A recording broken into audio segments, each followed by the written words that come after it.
And ladies and gentlemen, we are happy to have one of the game's most colorful characters, Garry McCord, joining Fully Equipped. Garry, thanks for being on the pod.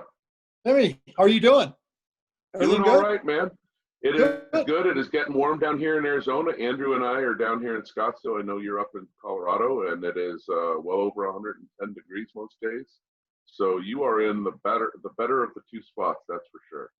Well, it's I came here. It was 108 there for 3 days in a row, and so we left on May the 15th. And to give you an idea, 3 days ago there was 4 inches of snow on the ground.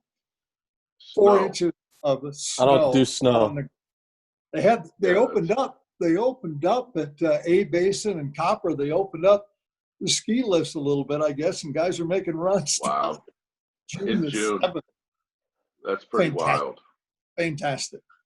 That's pretty wild. Well, we really appreciate you coming on the show, and know that a lot of folks may not know this. They know you from time on TV, and then prior to that, your time playing on the PGA Tour. But I would categorize you as being one of the more gear-savvy guys that has competitive experience. Conversations you and I have had in my office at Spec, some really cool conversations, and I always figured you'd be awesome to get on the pod. So Fully Equipped, we take tour player news and we kind of break it down into the everyday player's perspective. So let's get rolling with the interview. The first question I wanted to ask here is, and this one's a loaded question. I know this one we're going to go down a lot of rabbit holes here. The PGA Tour just names Garry McCord commissioner. What does Garry McCord do regarding equipment out on the PGA Tour? Number one is I check their sanity. Are you guys kidding me? What the hell is this all about? Commish. Wow, that would be interesting. The question refers to distance and what's going on now with the golf ball and how, in essence, the tour is related to amateur golf. And that's kind of what the question is. And when you get into that, you get into bifurcation. And bifurcation is that we make our own rules to tour. Okay, well, this has got a boatload of consequences. And I'll try to go through a few of them. Number one, if we set up, we want someone to make the rules of golf for us. Okay? We're a 501(c)(3), okay? That means that we really we can accumulate assets, but we got to get rid of all the money and everything else, right? And the USJ is the same way, but USJ has nothing. Right. We have TPCs, we've got pension plans that are worth zillions of dollars. We've got all these assets. We would not like to be sued. I'm the commissioner. I don't want to get in litigation because all they're going to do is litigate. So I'm getting to now, we bifurcate. Okay, we're going to bifurcate and we're going to make our own rules for the PGA Tour and autonomous from the USGA and the R&A. Okay, so the first thing I do is, okay, guys, we've got to slow down the driver. That's going to be our deal. Slow down the driver and the ball. Whoops. Now, you're going to get sued. We're going to get sued by people you don't even know. Okay? That's right. Because we're going to say, okay, just for instance, slow down the ball. Well, I don't know if you can slow down the ball. Probably could a little bit, but let's just make the driver 200 cc's. Okay, they just did a test with drivers 200 cc's with the top 5 guys. I think it was at Charlotte last year. And I think the average distance was 287. Okay. 287, 277, something like that. It was about 280 yards, which would be really nice for a driver, right? 280, 290. Then everybody goes below that. Now all the other golf courses, the old ones, come back into play.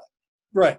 Well, 60%, and I'm trying to remember that, 60 to 70% of all advertising on the tour by advertisers across the board, 70% is golf club companies. Right. So golf club companies are trying to sell the longest, fastest driver ever in the history of man that goes 40 yards farther, right? Right. And a golf ball that goes farther, farther, farther, farther. That's all you read. Well, now we're going to go slower, slower, slower, right? Well, they're going to sue. They're going to sue on every level. Now, do we want to be litigious? And I'm the commissioner. No, we haven't done it yet. I don't want to be litigious. I don't want to get, because we're going to have to settle, settle, settle. I got to protect pension plans. I got to protect TPCs. I got to protect all of our income, our sponsors, everybody. That would be the worst thing in the world. So how are we going to gear it up? Because, Tim, as you know, amateur golf and professional golf is not the same sport. It's not. Different animal. I play with these guys. It's not close. Right. We kind of need our own local rules, and we use them a lot. We do use local rules on the tour. So we do bifurcate, in essence. But the fact of slowing down, I don't know how you slow down without getting sued and without losing all your sponsors for television. I really don't. We'd have to go and corral a bunch more sponsors. Try that right now in COVID-19 area. Try to get some new sponsors with extra money to get on television and getting a 2 rating. Go ahead. As a commissioner, wow. I don't know. I wouldn't bifurcate, and I just play the game as we've got it right now until we figure something out. And so, it brings up an interesting discussion there, because if I'm a player that's very dependent upon my distance in order to succeed, you look at what Bryson's done, and we'll talk about Bryson here in a little bit. But, they've geared so much of their training, nutrition, and everything around hitting the ball farther. Their gear is specially, customized to hit it farther. We've seen a lot of the distance reports come out regarding PGA Tour players and how much more advantage it is to hit it further rather than straighter. And in many cases, a lot of the research is dictating that hitting it further is actually better for your scoring than hitting it straighter is. And then all of a sudden the tour takes that away from me. I'm probably going to think about suing the tour, because at the end of the day, they're taking away an advantage that I have through enacting these rules that are different than what the USGA and the other governing bodies have in place. So it's an interesting discussion for sure. I'd be curious on the. I would argue that in what we're doing right now with strokes gained, I am relative to a position, and my position is PGA Tour. So if I'm the longest at 340, like Bryson, I'm going to be the longest at 290. I'm still going to be the longest in my little clique that now plays every week. All that's going to do is bring back these old golf courses and make it not what we saw at Colonial with Bryson, a drive and an 80-yard pitch on a hole that's 450. And instead, Bryson's going to be out there with hitting a driver and a 6-iron, and everybody else is going to be hitting a 4-iron at 450, whatever. So it's all relative. That's how kind of we're gearing all the stats now. But would that make the game better to the viewer? As we get into, I really like to watch these guys bomb it and take bunkers out at 320. It's kind of interesting. This tour now, if you look at the top 10 guys, go find a guy that doinks it down the fairway. I dare you. Hard to do. Can't do it. I tell these kids now, they're talking, what do I do? I said, you learn to fly at 320, because that's where the farthest bunker is. And you want to, if you can hit it over that bunker and take the crookedness out of the dog leg, you're going to beat these other guys in the long term. You can't if you're hitting a 3-wood short and hitting a 5-iron and they're hitting sand wedges. You're going to get killed. And that's where it is right now. And Bryson, I do believe, is going to ignite a fire, a hellfire of getting bigger, stronger, and everything else. It's, it goes back 100 years ago. I did for ESPN. I mean, 100 years ago. I was watching and I was hosting the long drive contest. Right. A long time ago. So how far were they going back then? Like 310? No. They were whooping it. They didn't know where it was going because they had god awful swings. Right. But they were all 6'4", 260 and bulging. And I went, what if one of these guys can actually hit it straight? Can play. That's the tour. I said, go watch these guys. They're striving for distance. The tour is going to end up there, right?